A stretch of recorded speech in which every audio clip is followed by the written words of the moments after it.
Hello viewers, you join me at a lovely time at a lovely place and an equally lovely motorcycle.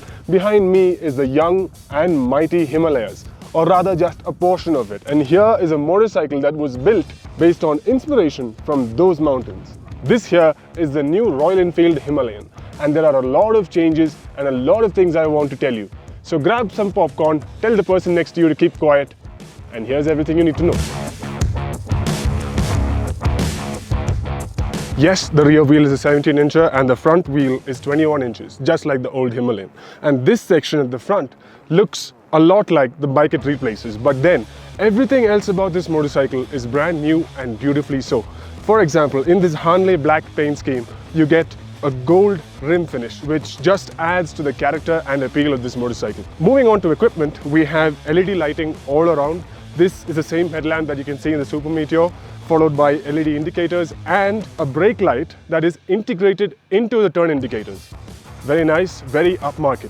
Now you follow through on that side, you will notice that this motorcycle gets an upside down fork from Showa, and over there you have a radiator to cool the new engine, and it has a brand new frame on top of which sits an equally brand new tank which holds 17 liters of fuel. The seating is still split seat arrangement, but the shape is different, as is the padding and the functionality.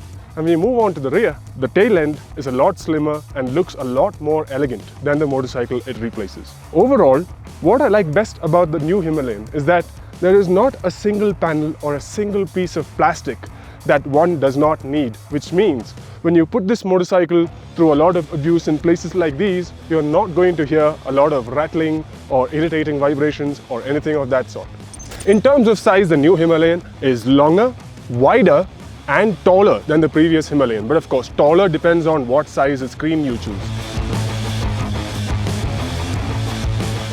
If you are a fan of the old Himalayan's multi-dial instrument console, then you may be a little bit disappointed because this motorcycle gets one round unit. But personally, although I like analog clusters a lot better, but this layout makes a lot of sense, and you can set it up in such a way that more than half the display shows you the navigation, or rather the route you have set into the Royal Enfield app. So yesterday, while riding on these mountains, I didn't have to stop anywhere to look at my phone because the navigation was right here, almost like a car. In terms of riding position, it is very similar to the motorcycle that we are all used to, but the wider tank means your legs sit a little bit wider apart, but the triangle is comfortable. The reach to the handlebars is now a little bit longer and makes it very nice for tall people like myself. When standing up on the foot pegs, the visibility ahead and my position on the bars, everything is much better and feels a lot more natural, allowing me to find a neutral yet commanding position where I am both free, comfortable and enjoying myself on this motorcycle.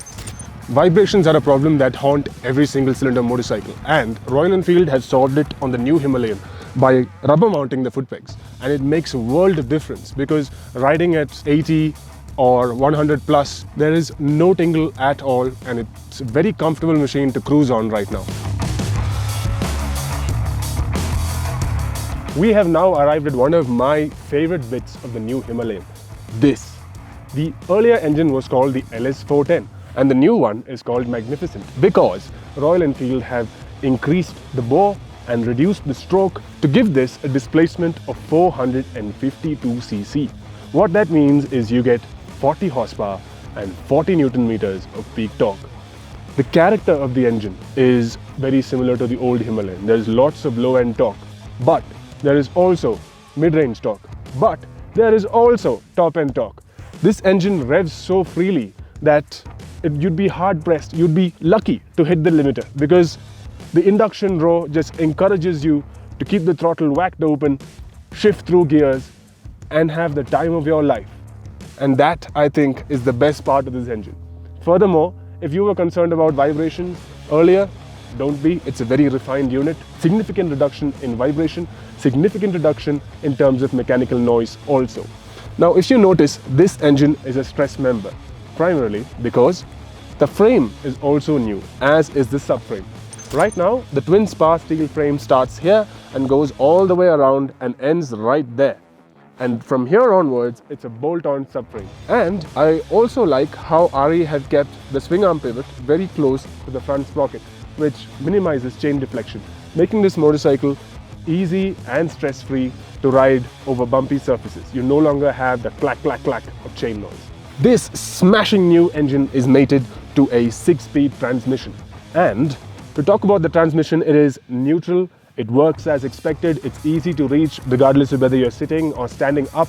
Shifts are precise, and you also have the much sought after 6th gear for highway touring. It pulls cleanly from as low as 55 kilometers per hour, and you can also cruise at a very comfortable speed of 120 kilometers per hour. As for top speed, we do not have the space to test it out here, but when we get for a road test, we will bring you an update on that as well. But personally, I expect it to go very well into the 150 km per hour mark. In terms of suspension equipment, the new Himalayan gets a 43mm upside down Showa fork at the front, and it's a very specialized piece of componentry because the left side holds the spring while the right leg holds the damping circuit. We'll come to that in a minute, but before that, beneath me is the monoshock, and it's a slightly longer unit than before, also mounted on a linkage, but the mounting is a little bit different. It's more along the center line of the bike, which frees up a lot of space underneath, giving this more ground clearance than before.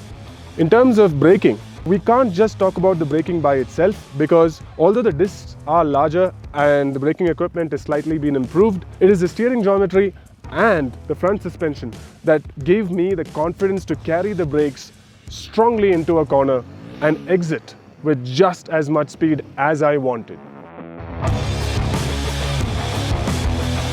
In terms of handling, let me begin by saying that this has to be the best Himalayan I've ever ridden. After a while, you feel like the front wheel is not a 21-inch unit, it's a much smaller one because of the way this thing tips into corners and holds the line. It turns into a corner with a great deal of agility.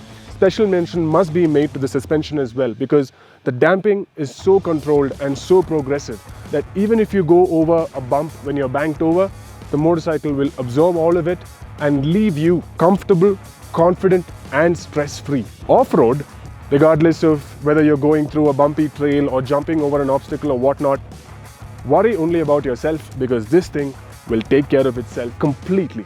On the highways, the suspension is just planted enough to make sure that you're on the motorcycle and completely free from all the jerks and bumps, meaning that you can tour with this thing much faster than you could do previously.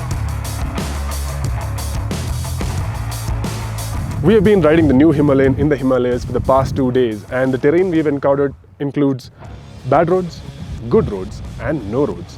And everywhere, the new Himalayan is a lot better than the motorcycle it replaces. And that just goes to show the intensity of the research and development that went into making this motorcycle. It is an exceptional all-rounder. It does a lot of things, and not just in comparison to the old motorcycle. Today, if you want something that can do everything, this is it. This is what you need.